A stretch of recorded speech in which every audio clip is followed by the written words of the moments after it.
Hey folks, Kilt-Man here, Kilt-Man at your rather dishevelled services. How are you all? Hope you're all doing very, very well. Now, do forgive my state of disarray. It looks like I've just got out of bed, doesn't it? Come here. I have just got out of bed. I know. I also know I could have thrown something on. Yes, I know. But I also know that the minute I do start donning some clothing, I have a list of jobs as long as King Kong's arm to undertake. So the longer I delay, the better. So I thought, I know what? I'll throw a little video review on. Yes, let's do that. So here we go, folks. Eyes down. Well, not down. Keep your eyes up, because there's not much down below, as Mrs. Kilt-Man keeps informing me. For 1933's pre-Hays Code bout of megalomaniacal, misogynist, mean streak nastiness of murders in the zoo. 1933, with the great Lionel Atwill and a youngish Randolph Scott, the King of the West. Randolph Scott, yes. Now, this is a slick bit of nastiness from Paramount, although you will always hear it referred to as being a Universal movie because Paramount sold a load of stuff onto Universal, this being one of them. So it's now kind of like it's lumped together with a lot of Universal horror movies of the period. The pre-Hays Code, you say? Yes. The Hays Code came in something like 1927, or maybe even earlier, I'm not too sure. But filmmakers actually completely bloody ignored it. It was a guideline of do's and don'ts. Don't you show ladies' legs, don't you show thighs, no sexualized imagery, don't imply too much sexualized violence, and don't show violence. All these sort of things, the obvious stuff. But no filmmakers were actually bothered by this until it started being really rigorously enforced in about 1934. So this film, along with Island of Lost Souls, which is still one of the greatest and nastiest pieces of cinema ever, got away with murder, literally. Lionel Atwill plays, what's his name? Oh God, Gorman. Eric Gorman.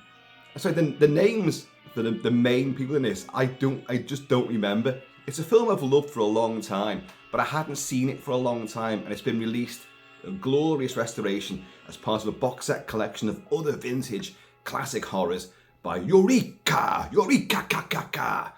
And I'll cover the other ones as well. I've done a lot of these box sets and stuff like, and it's great to catch up with these movies in the sort of glowing restorations. And he plays Eric Gorman, who is a zoologist and philanthropist, entrepreneur, and a misogynist. A totally, jealous, envious bastard of a husband to his luscious wife, Evelyn, played by Kathleen Burke. Kathleen Burke, only the year before, in the aforementioned Island of Lost Souls, played Lota the Panther Woman after having won a nationwide competition. Who could be our Panther Woman for this big new Hollywood horror movie? And she won, and she's amazing in that movie. And she's amazing in this, and she plays his downtrodden, abused psychologically and implied physically wife, Evelyn. Now, Eric is such a jealous bastard that any bloke so much as looks at her, they're going to meet with a grisly end straight away. And right away, right at the start of the movie, this is thoroughly depicted right in front of us, bold, upright, up front and centre, as they're in the jungle. Looks a bit like Vietnam, to be honest. I'm not sure. It's stock footage, obviously, of this.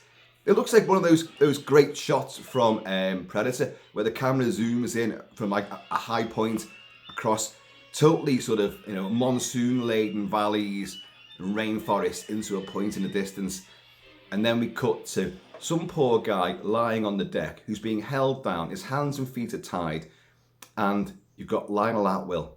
Yes, Lionel Atwill. Such an incredible character.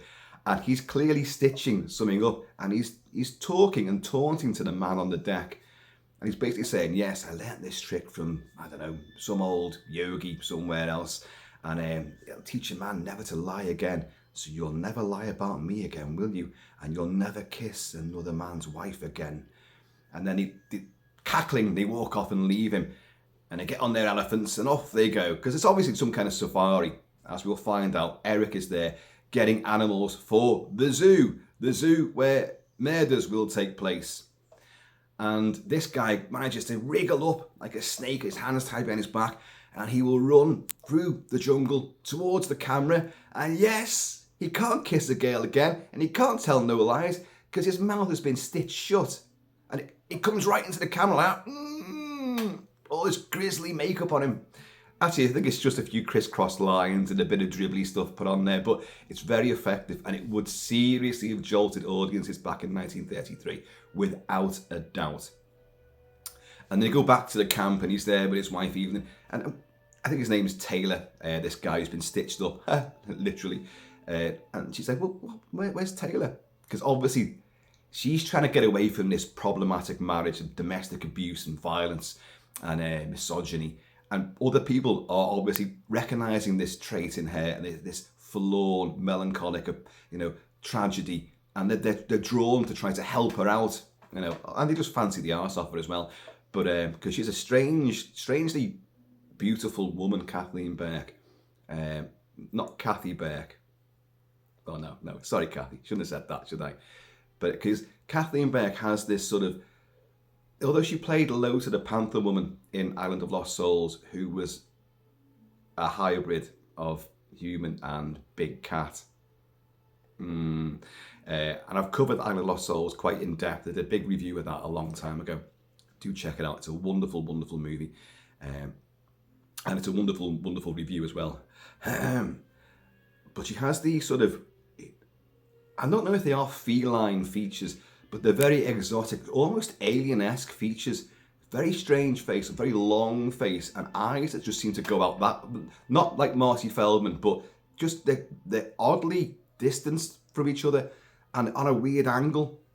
I've not painted a good picture of her, have I? But she is a lustrous beauty, and she's tall and she's very athletic as well, which of course her body was on show a lot as well in Island of Lost Souls. And although you don't see much of her body in this, but when she's walking about, and you can tell that she's athletic and she's a strong and very lovely boned, creature.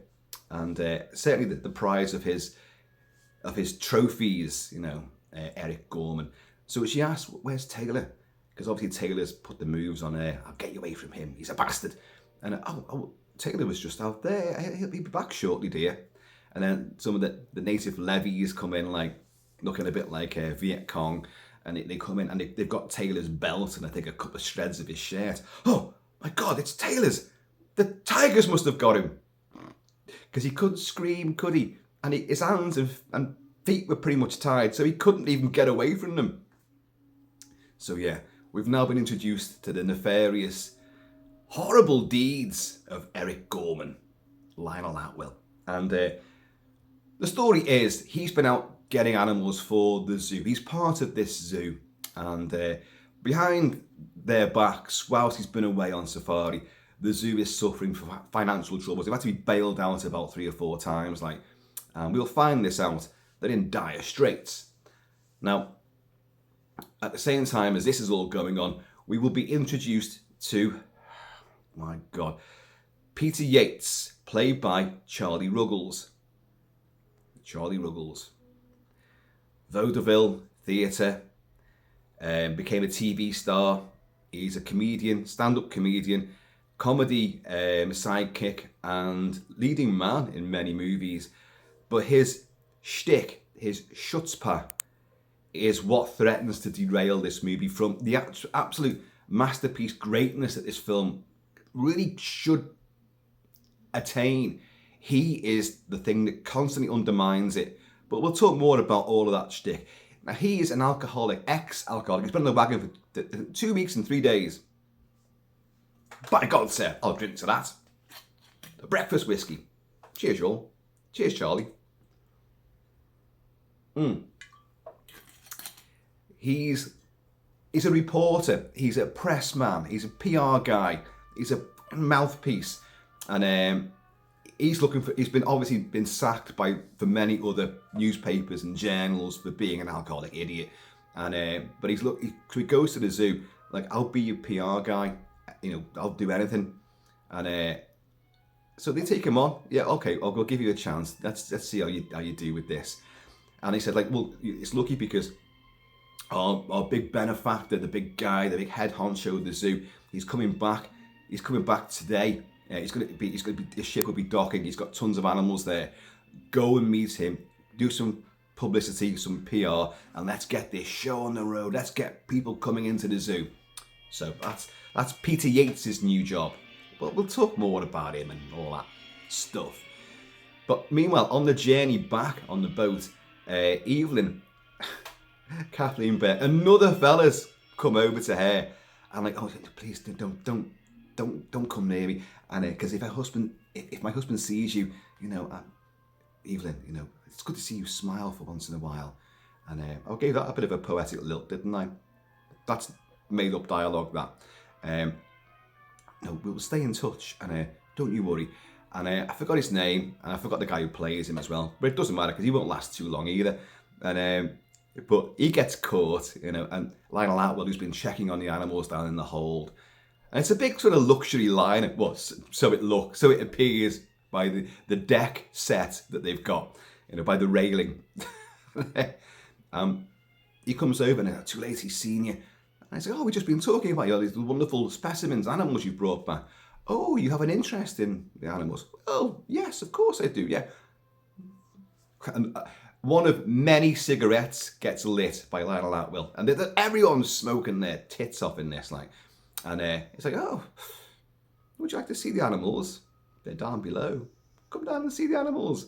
And like, oh, it's like, oh, you already know what his modus operandi is, what he's going to get up to. But he plays him along, and I think they do see the animals and all that, like, but they do dock. And so Peter Yates, Charlie Ruggles, is doing all his promotion stuff, like, and we get introduced to, well, Randolph Scott, who plays Dr. Jack Woodford, who's like a zoologist as well and a veterinarian. And he's doing experiments with anti-venom for snakes. Good job that he's doing that. That's going to come in very handy throughout the rest of the movie. And anyway, so obviously Eric Gorman's right put the bullseye, the crosshairs are on this other guy. Right, you're going down. But they get to the zoo, and he finds out that they're in financial shit. He's met Peter Yates, the PR guy, and he seems to take quite a liking to him, seemingly. And, right, well, we're in dire straits. Well, how are we going to I've got loads more specimens, loads more animals. We've brought them all back. We need to get money coming in. So how are we going to do this? And so it's Peter Yates who says, like, well, why don't we have a big do? Just invite everybody round, and we'll take loads of pictures, and we'll publicise it. And these could be benefactors. We'll ask them to put money in. That's a great idea. So they do this. They actually have a big banquet with all the hoi polloi of LA. Or what? I'm not sure where it's meant to be. I don't think it's meant to be Los Angeles. I don't quite know, to be honest. No, it probably is. It probably is. But they've got these pens and cages full of lions and tigers and other bloody vicious animals who you've seen lots of already. They've been putting paws out trying to grab Peter Yates, who's a jittery, scaredy chicken shit.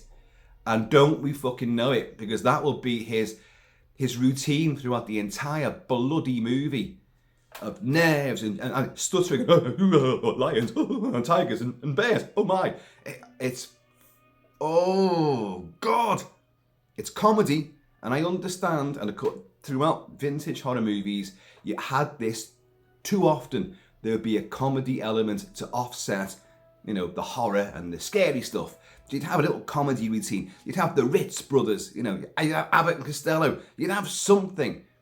One of the best routines I've ever seen when it comes to the comedy sort of aspect was in the Undying Monster, a great early 40s werewolf movie, which has it's a wonderful film. It has these two investigative journalists who become the detectives of the piece. It's a male and female, and they have sparky banter. It's very sort of modern, even though the film's a very gothic movie. Their repartee, their banter is very effervescent. It's sexually charged, and it's, you know, the gender race, the gender sort of race for the top sort of idea, and it works. And it's funny, it's amusing, and it's in character. But so many of these movies, it just takes you out of the scene. It was a template, and it was used too often, and often to bad effect as well. And I've got to be honest, Charlie Ruggles fucks this movie up. Now, before I go further into the movie, because now we're talking about him, he's a likeable guy, and he's top billed in this movie above Lionel Atwill and above Randolph Scott. But then again, Randolph Scott wasn't particularly well. Ex-plumber Randolph Scott wasn't particularly well known at this time in movies. He would go on to become the king of the Western, of course. And I love Randolph Scott. You've got to do the blazing saddles. Randolph Scott. Every time you say his name, and but Charlie Ruggles would go on to be. He'd be in a film called what was it? Ruggles of Red Gap. And that's just a coincidence of the name. His name is Charlie Ruggles. And but he'd do radio, he'd do TV. He'd be like the Peter Kay or the Michael McIntyre or, oh God forbid, James Corden. Fat twat. He would get his own TV shows, the Ruggles Show or something like that. You know, he'd become this huge bloody commodity, this brand name. But he gets top billing here.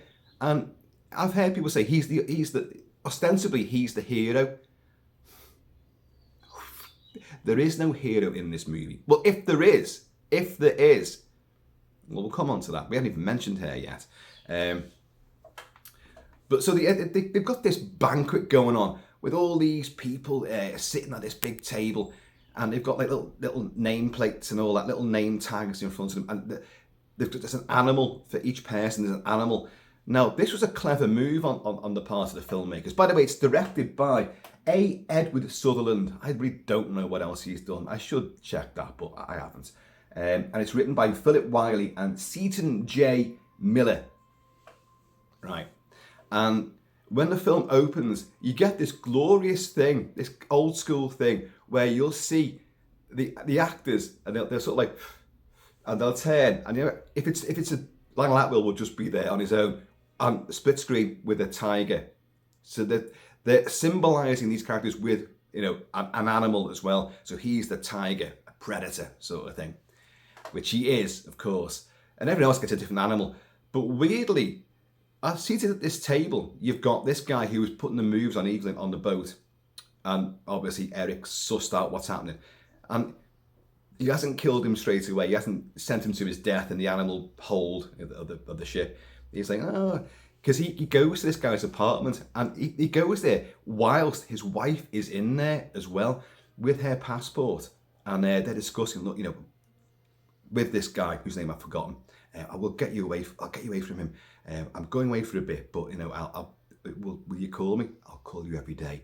And there's not a knock at the door, and it's obviously her husband. He goes, oh, quick, hide in the other room there.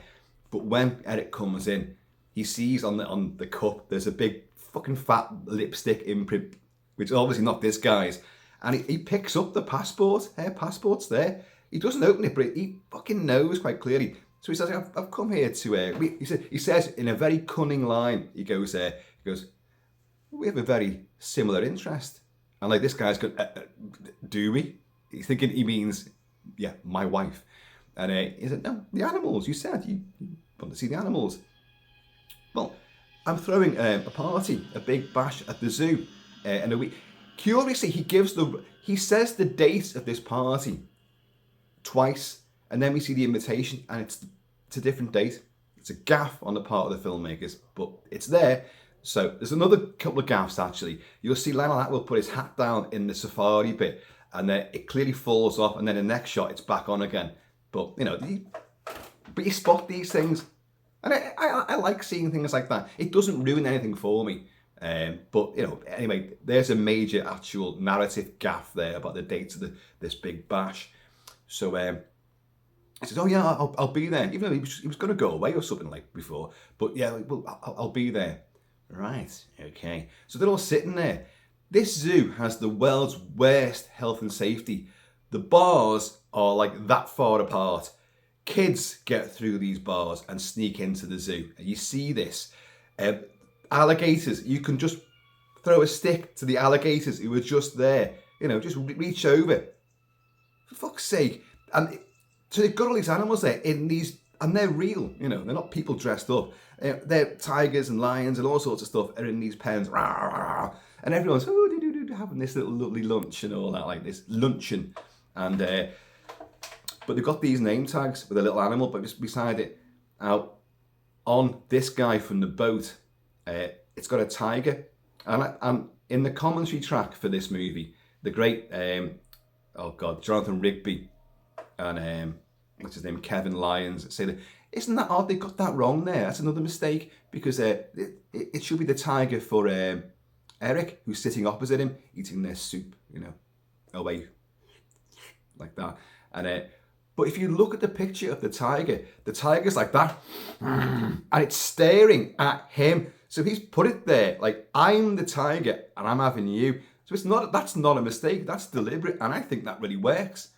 But what happens is, you've got some comedy shtick here, which goes on for fucking ever, because Peter Yates, Charlie Ruggles, has arranged for all the local press to be there to take, at a allotted time, to take pictures of all the hoi polloi and all that, and this great big sort of big stellar bash that's taking place. And but all these reporters, they always take the piss out of this fucking Peter Yates, because he's always on the bottle. I don't even know what that means. He's always on the bottle, and he keeps losing his jobs. And so that he says, like, well, okay, boys, when I give the signal, which is this, take the pictures, but they're ignoring him. So this goes on forever in a very short movie. This sequence, and he's stuttering and stammering. Oh God, I want to fucking punch him in the face. And he's doing this, and he's doing both ears. And like one of the reporters just goes, the pressman, the photographers just goes like, okay, boys, let's take the pictures before he pulls his ears off. Like, it just goes on forever, and everyone's just sitting there. What the fuck? You know what I mean? It's a maddening comedy routine. But we've been introduced to a rope which will. There's one rope which will pull that, and all the cages will open, and animals can get out. And these reporters just go like that at the start of it. So we've been and they're like, don't pull the rope.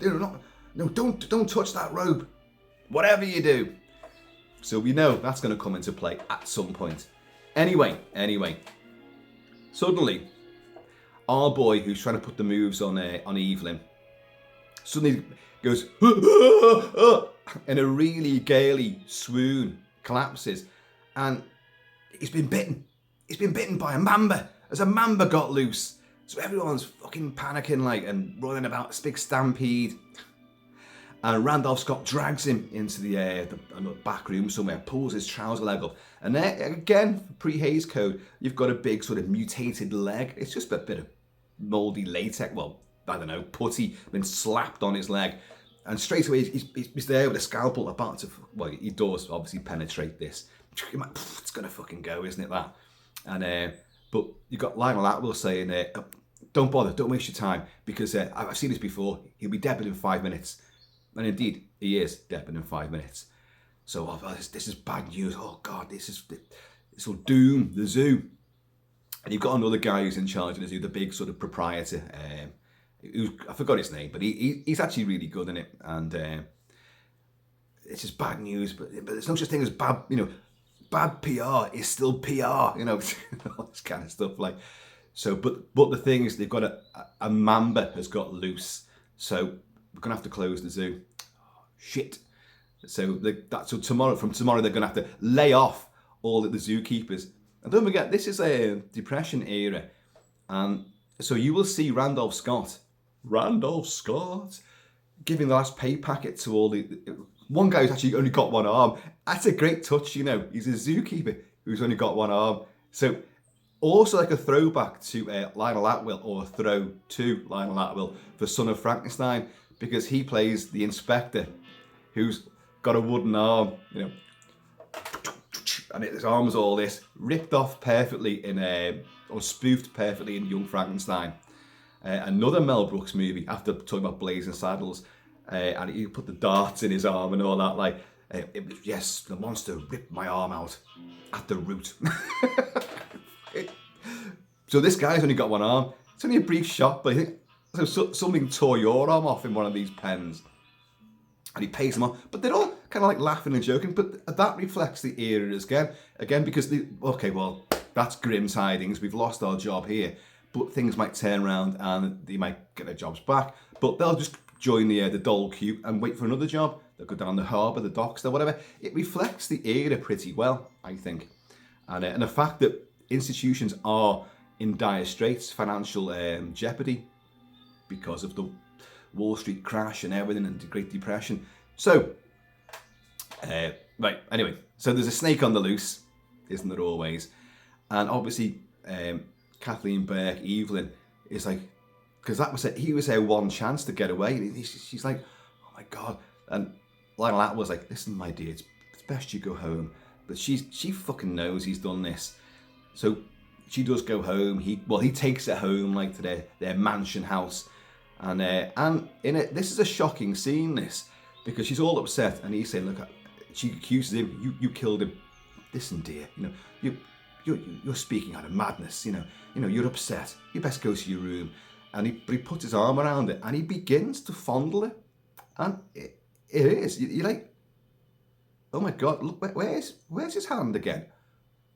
And she says, I know what you're about to do. You're going to make love to me, aren't you? What she's saying is that when he gets in these moods, he will basically rape her.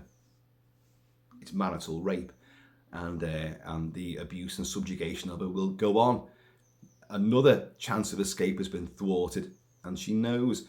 So she storms off and locks herself in her room, and he will. Lionel Atwill does a lot of smoking and a lot of banging on doors in this movie. Like, Evelyn, you're distressed, you're upset, but you can.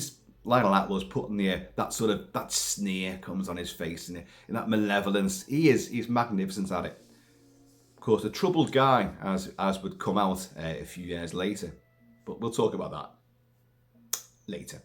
And she locks herself in, and he goes to his study. You know, but obviously she's not allowed to go in there. Like this man study, a big fucking room. A lot of these sets are repurposed, and you know, you can see these things have been reused and all that. The bookshelves, the great big desk, the wonderful desk he's got there, the lush carpeting and all that, and just the set itself has been used about 1,000 times. But there's great big sort of stately windows. She gets out of her bedroom, and I told you, Kathleen Burke's clearly athletic. And she manages to get across the balcony and onto his, and she watches through the window behind him. Glorious shot. There's some interesting photography in this movie. Photography by, what's his name? Ernest Haller. He'll have done other things, of course, but I can't think what now. But the film does have some interesting shots, tracking shots, and action shots as well. And he's there. And we clearly see that he has a mamba's head. That's no euphemism there. He's got like the gob there on the reptile there. He's got like a mamba's head, and he has venom. Now he's took venom from the laboratory at the zoo of Jack, what's his name, Woodford, Randolph Scott. So we know he's got venom. And he squeezes the head, and venom comes out of the teeth of this thing. Like, so he's like, yeah. So that's what he's done. I'll be honest about this. I don't know how he did it. I've seen the film a few times, and I still don't know. I either forget to look how he's done it, or I'm too stupid to notice, or they haven't actually shown you how he's done it. But he's obviously used this and put the bite for this severed head onto the other guy. But what did he do? Did he crawl under the table? Because the bite on his fucking leg. How did he do that? The bite on his leg? So anyway, so he's got this head with the venom in it. So there's his tool. But she's at the window and she's watching, she's looking through. And like, sorry, he puts it away, puts it in his drawer. And like, right, adjusts his tuxedo. Funnily enough, whilst watching this, when Lionel Atwill is wearing this tux, and the way his hair is all slicked back, and that face of his, that wonderful face of sort of sneering. Well, he's British-born, Lionel Atwill as well. I think he's from London, and as so many great horror stars were, British, and found their way over to the States. He looks like the actor Robert Armstrong, who plays movie mogul, collecting big animals and gone on safari in 1933's King Kong, which came out the same year. So, he looks very similar to that when Carl Denham, Robert Armstrong, is in his natty attire for Kong's big debut on Broadway. Very similar to that. And so he goes to her, and he's banging on the door again, bang, bang, bang, bang, bang. And she gets in the window and she opens it and she realises what the hell's going on, like, what's happening. Right, so off she goes. She gets back out the window and fucking climbs down, and he breaks the door down, and he gets into her room because she's not there. And he looks up, he goes back to his room, and he's smelling rats. And he opens the drawer, and like, oh God, the head's got, she's took the head. She knows. How does she know? And then he looks out the window and he sees it scurrying down the street, trying to flag down taxis and stuff. Like, she's heading to the zoo because she's going to go and tell Randolph Scott what's going on. And so he goes after her. And so she gets in the main gate, and in a strange shot, actually, Lionel Atwill just outside the, I've got to sneak in somehow. Although you can just walk through the fucking bars. The bars are like that wide. Anyone can walk through them. Big Daddy could walk through them. And he jumps up out and reaches up out of the frame and pulls himself up and goes. And a stuntman clearly goes over the railings into the zoo. And he catches her. And he catches her on the little humpback bridge which goes over the alligator lagoon. This thing is barely 5 feet above imminent chomping death. And you've seen people going over this a lot. You've seen this scene a few times, like this setting. It looks great, but it's, what the hell? These things can get out and just walk around. There's nothing penning them in at all. And there's alligators there. Yes, alligators. And he confronts her on this bridge, and she howls, yeah, you killed him. I know you killed him. You were this and all that, like. And but my dear, and now you've got to remember that remember that he's doing everything he does. He even says, "This is why. It's because I love you so much. I can't see anyone else pay attention to you. It's because I love you." But suddenly he thinks, "Oh, I don't fucking care. I'll get another one." So he throws it over the side into the alligator lake.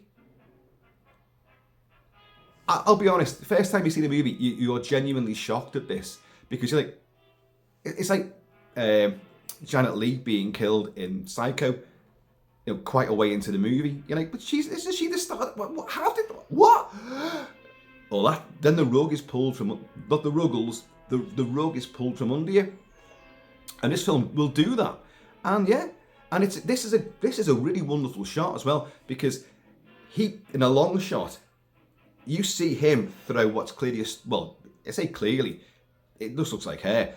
He throws his wife over the side and she hits the water, and she straight away panics because things rise up in the one shot, which look, and it's very quick, but it's like, oh shit, it looks like she has been thrown into a lagoon of alligators who are right there waiting for her. And the reaction of the person who's gone in the water is pretty, whoa. So whether they are just lumps of wood and plastic which have been hoisted on, wires, or they're underwater stuntmen who are just raising things up like they're flippers or something like that, to make it look for a split second, but you think she's gone into the midst of a pack of these, chomping bastards, and you will see the next cut. He's there, sneering malevolently, looking over this bridge, as these alligators are doing the death roll and all that, like all together, and there's just shreds of clothing she's been torn apart and devoured. It's fucking nasty. It really is. And he's got the head back and all that. Right, okay, well, I'm safe right now.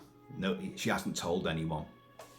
So he gets out of there, but of course the zoo's now been closed. So you get another shot. There's been a few shots of all the amassed kids, the urchins of the area, the Hollywood urchins dragged in. Oh, please, mister, we want to see the animals. Oh, and the poor old gatekeeper's like, no, the zoo's closed. There's danger, you know. There's a snake on the loose. And these two little lads, these two little scroats, fucking walk around and just to do what everyone should have done and just walk straight through the bars. And then next you see them at the alligator pit, and they've got a stick. And the fucking alligators are there. And he's fishing out the shredded garments of Evelyn. And they get caught by this gatekeeper. Now listen, boys, I've told you shouldn't be in it, but look at this. Somebody got et. And he's like, oh my God, like, get out the zoo now. And then he'll turn around and he'll walk towards the camera in a really curious shot. And he's like that with his thing. And you go, comes right towards you. It must go hit the camera. And so he'll go and see the guys in charge of the zoo. The one's like, oh, we've been threatened with closure several times. No, this will not do the zoo any good. Well, it fucking won't do now, will it? And not Robert Redford. What's his name again? Randolph Scott. He's in there, and they're analysing this. It looks like Evelyn's, yeah. So they call on the jelly bone and all that, like, and they call Lionel Atwill, and he does a great. No, she never came home last night. I've been worried sick. I've been calling all her friends. No one's seen her. What's happened? You better get down here. Now you've got to know that Eric, Lionel Atwill, has actually put all the blame of the snake being on the loose and the other guy getting killed onto. I was going to call him Robert Redford again there. Fuck me. What's his name? Randolph Scott. I actually genuinely forgot his name then. Randolph Scott. He's put all the blame on Dr. Jack Woodford. And he's like, everything was locked away. I don't know how this happened. Blah, blah, blah, blah, blah. And so he's trying to find a scapegoat. So he comes down and he's yes, that was hers. Oh my God, why was she? It's all your fault. Woodford, it's your fault. Oh, you'll never work again. Oh, all this kind of shit's going on, like. And I'm just trying to think, where does it go to after this? Aha, I know where it goes. Right. You cut to like, remember Charlie Ruggles, top billed star? He's dropped out for a good sort of, 15 minutes. None of his shtick going on. But then you'll get it again because, the zoo's going to be closed down, right? We've sacked all the staff now, so can you help tidy up some of the pens? So he's there in a pen with he's sweeping up all the shit that's in there, like the straw and all that. And it's a tiger in the next one. He's going like, now listen, I won't be here for long. Don't disturb me. I'll be out of here as soon as possible. And all this fucking bullshit going on. And then he looks down. And there's the black mamba. There's the snake. For real. The snake is there. Not the fake head. That's the snake that was on the loose. And he's like, and you get all this. And he tries to get out. And the door shuts on him. And he's like, and it's actually quite a good edit there. He's like, now, I'll be honest. There's a champion moment here. And it's down to him. Not enough to save his performance, and his performance is good for he's doing what they want him to do, but his character just is an irritation. But there's a champion moment here. His screaming brings Randolph Scott to the rescue. He manages to get the snake out, and the others are there, like, and he's like, and they, are you all right? You all right? And he says, he's standing there shaking. And he just goes, "Is there a good laundry in this city?" In other words, he shit his pants. Now, watching this, I'd forgot about that. Watching this time, I just spat me. I was like, oh my God. Again, the Hays Code. That's something that they would have got. Are you implying? Now, you could say that he's mucking the thing out, and if he falls over, I think actually he has fallen over, and he could be rolling around in like manure, which is good fertilizer. And but no, it's clearly he's just shit his pants, and it's a great little. Oh, you were worth it for that second. So right now, what? Because he's got the snake back now. Randolph Scott does the he puts it into the vivarium or whatever you call it, but he's took the bite radius, shades of Jaws here, and he goes back to his notes on the guy that got bit, and the teeth, the fangs, it's a different size. So he calls, he's putting 2 and 2 together here, and in the way that only movie heroes can do, and he calls Lionel Atwill. Yeah, I've got some in here, because Lionel Atwill's going to take him to court. I thought you were going to see me again. Oh, I'll see you in court, because I've got evidence here that's going to incriminate you. How he's done this, I don't know. But and like Lionel Atwill's like, oh shit, you know, what am I going to do here? Oh, I know, I'll get my little snake head again. Careful. And some venom. So he's going to do for Randolph Scott. No one can do Randolph Scott in. Not even Chuck Norris. No, maybe Chuck Norris can. And so he turns up there, and he gets confronted. He said, "Yeah, you didn't tell me about the other mamba you brought back. What other mamba? You saw the animal roster. There's only one mamba there. No, because there's a difference." And he shows the evidence and all that, like. And then as he's like, no, he gets some more stuff out, like to incriminate Lionel Atwill again. Atwill gets the little thing and fucking puts the bite on his shoulder. And Randolph Scott, the great Randolph Scott, like the other guy, is reduced to a whimpering buffoon. Just goes, hits the deck. And you're like, shit, he's just killed Randolph Scott. He's the hero. Huh? What?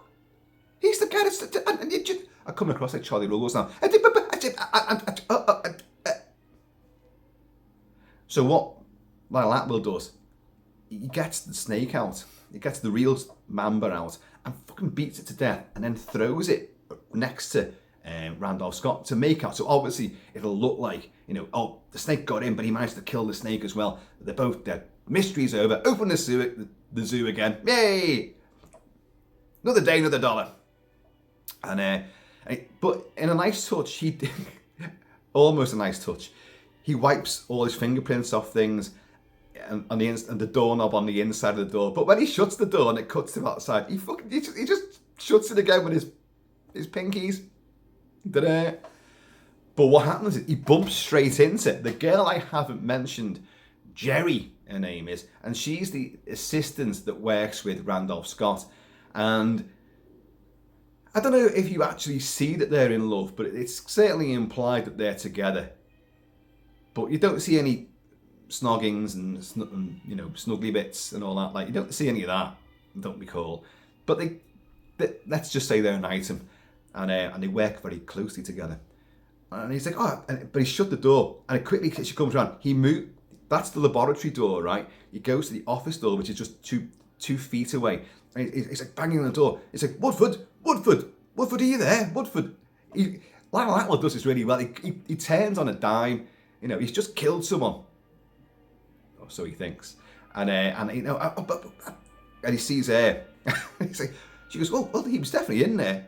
Maybe he's in the laboratory. So they go in there, like, and she screams, oh my God, no. And she sees the snake and like the bite on his shoulder. And she goes, but we've got the anti-venom.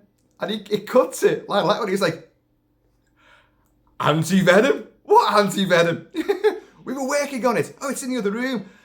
So she goes to this other room with all bottles and vials and jars and stuff like, and he goes for it. And she goes, ah!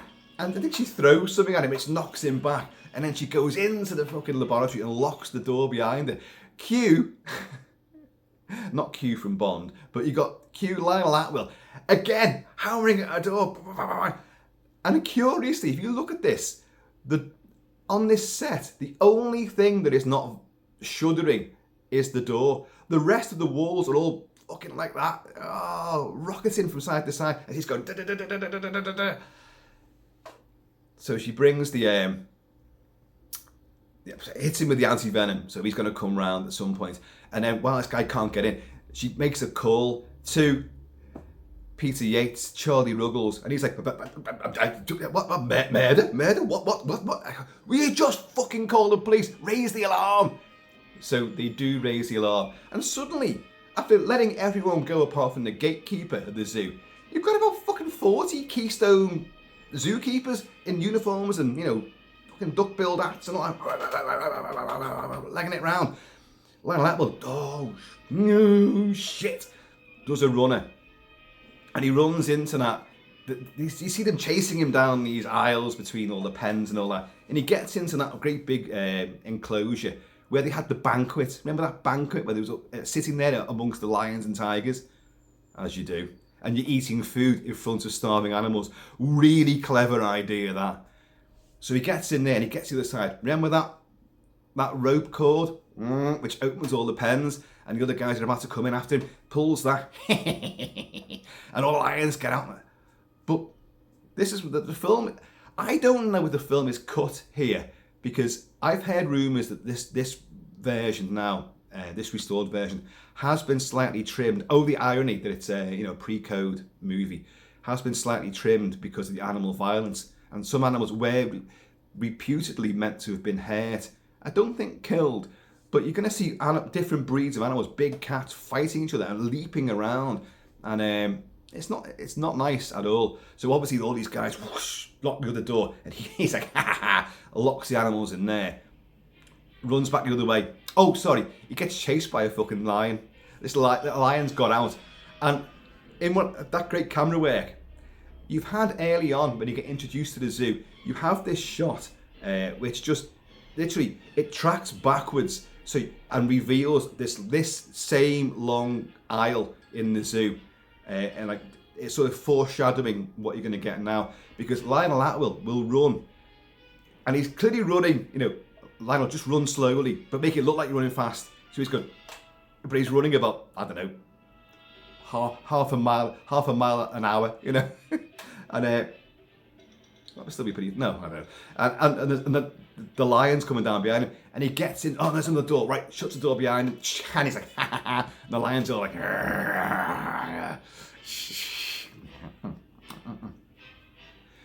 but behind him, slithering up behind him, is not a mamba.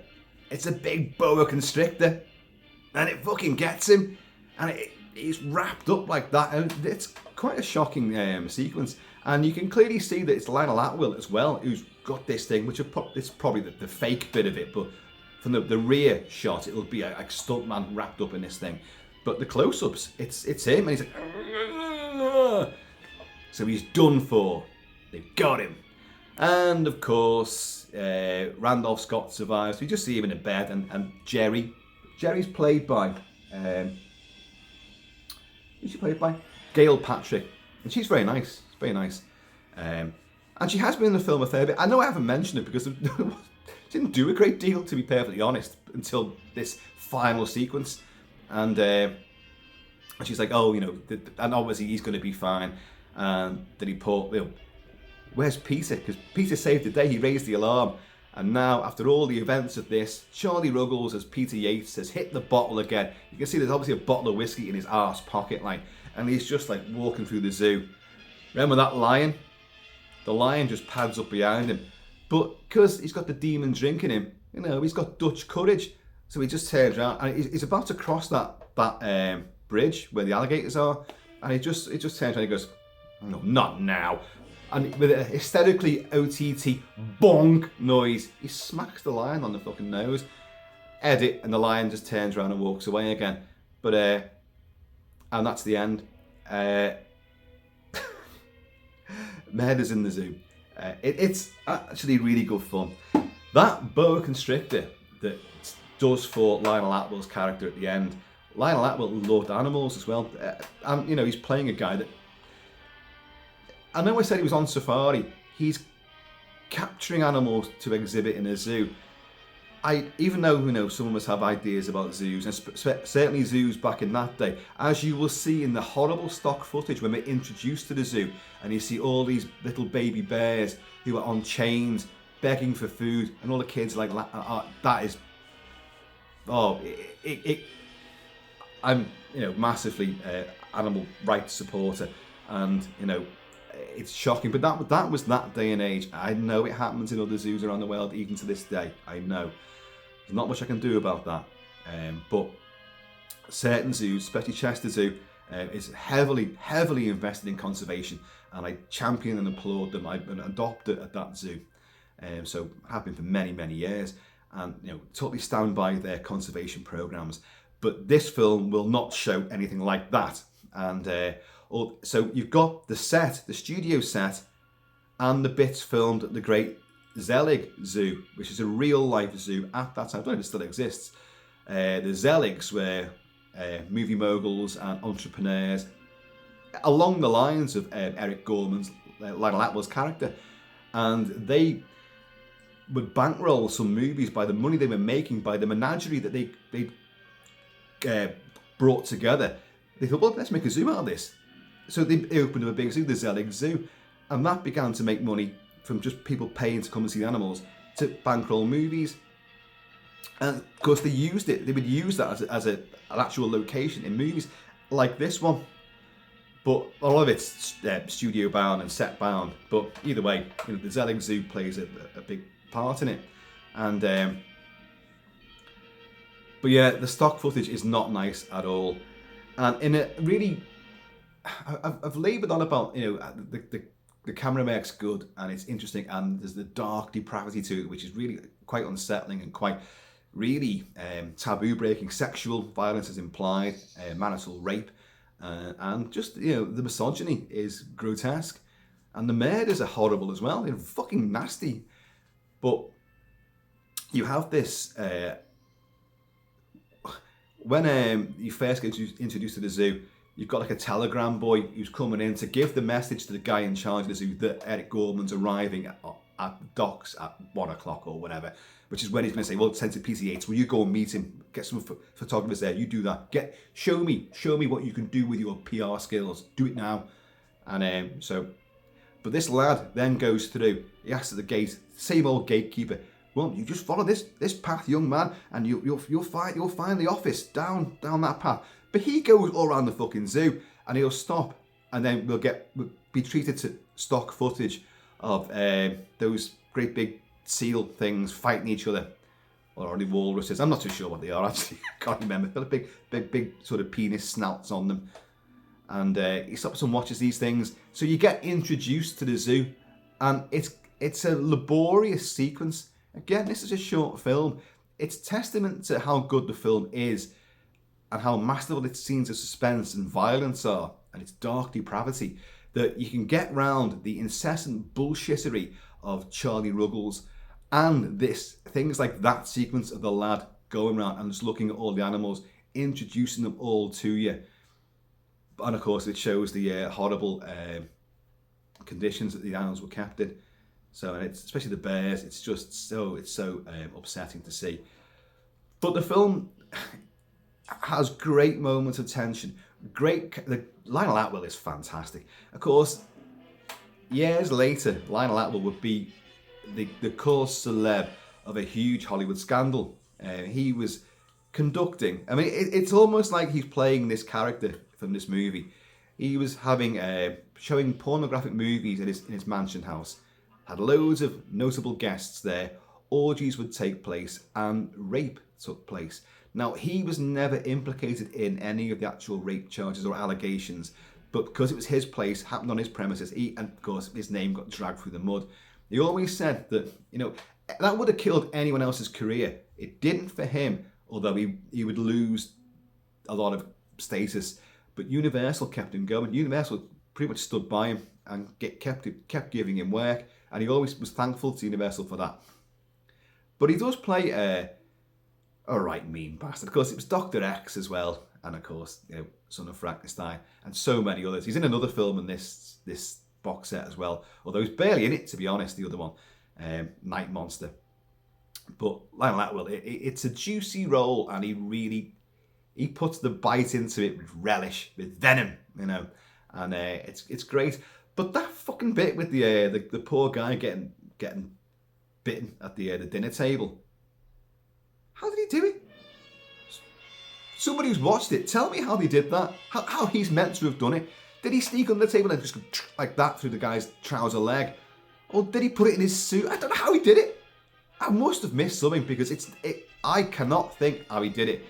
And there clearly is a bite, so the bite mark is there, because that's how Randolph Scott gets the bite radius and knows that the snake, the supposed snake that killed him, is not the snake that was on the loose and they found and is now in his laboratory, because different sized bite radius.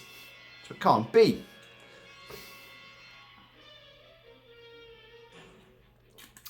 I've been playing Lawrence Rosenthal's score for the 70s Burt Lancaster version of Island of Lost Souls, called The Island of Dr. Moreau. Only because I don't have the score to this movie, because there pretty much isn't one. And I don't have the score to Island of Lost Souls, because there pretty much isn't one. So I'm playing something that's just in that ballpark, in that zoo enclosure. Now, this film, Murders in the Zoo, has a lot in common with Island of Lost Souls, Charles Lawton. Absolutely fabulous movie, fabulous film. The best version of any Dr. Moreau telling, and which wouldn't be hard, obviously. Oh, wouldn't I kill for the full Richard Stanley version of Island of Dr. Moreau with Marlon Brando and Val Kilmer? Wouldn't I just love to see what his original vision was going to be for that, until they fucked him around. But the theme of misogyny, sexual perversity, because Charles Lawton is conducting human-animal hybridization, and he wants Lota to mate with the guy that's washed up on he's ended up there on the island, and she's an animal, it's bestiality. You've got all the, and at the end of The Lost Souls, the Beastmen, all these contorted hybrids, get loose and drag Charles Lawton, Dr. Moreau, to the House of Pain. Oh, fucking hell, he's not going to have a good day, let's put it that way. So the chaos at the end of that movie is reminiscent of the chaos at the end of this. But more presciently, I suppose, more relevantly, the end of the Burt Lancaster 70s version actually has real life lions and tigers and pumas let loose from their cages to run riot around Dr. Moreau's island compound. Dr. Island. And I need me breakfast. But you've got the stuntmen dressed as beastmen are fighting and rolling around, and they're riding, fucking tigers and cheetahs and lions.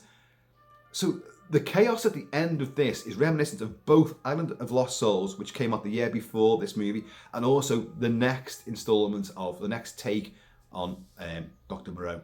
So it's got a nice little sort of, little lineage, I think. So there you go, folks. We're almost at an hour. I'm starving, need me breakfast, got to get dressed, got stuff to do. I've got to go muck out the zebras.